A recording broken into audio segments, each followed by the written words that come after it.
ሰላም ዶክተር አንተነህ ነኝ። ዛሬ ማውራት የፈለግኩት ያው ትላንትና የጀመርኩትን ስለ ስብ የተለያየ የስብ መከማቸት ከጡንቻችን በላይ ሆዳችን ላይ ጡንቻ በላይ እና ከጡንቻችን ስር የሚገኘውን ስብ ምን ያህል ለውጥ እንደሚያመጣ ትንሽ ገልጬ ነበረ።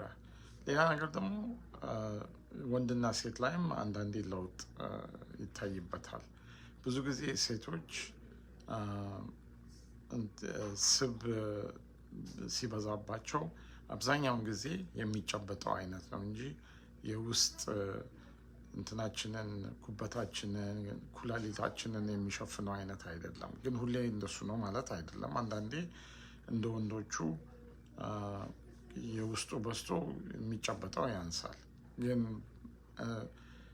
በአጠቃላይ ብዙ ጊዜ እኔ ያየሁት አትሊስት ኢትዮጵያን ሴቶችና ወንዶች ላይ እኔ ክሊኒክ ሲመጡ እዚህም ኢትዮጵያ የማየው የወንዶቹ በጣም ቆዳቸው ተወጥሮ የሚጨበጥ ብዙ ስብ የለውም፣ ግን ከውስጥ ብዙ አለ። የሴቶቹ ደግሞ ከውጭው ስብ ብዙ የለም፣ አሚን ብዙ አለ።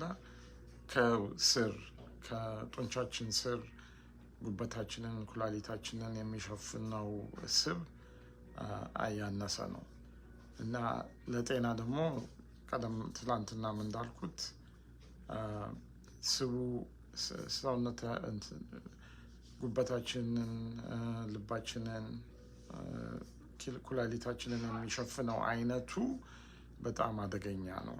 ስለዚህ እሱን መቀነስ ያስፈልጋል። ሴቶች ግን ብዙ ጊዜ ይሄ ነገር ስለሌላቸው ከእሱ ጋር የተያያዘ በሽታዎች ኢንጀነራል ይቀንስላቸዋል ማለት ነው። ይህንን ለመናገር ነበር የፈለግኩት። ነገ ደግሞ ምን አይነት ጉዳት ጉበት ላይ እንደሚያመጣ ትንሽ መግለጫ እሰጣለሁ። ሰላም ሁኑ።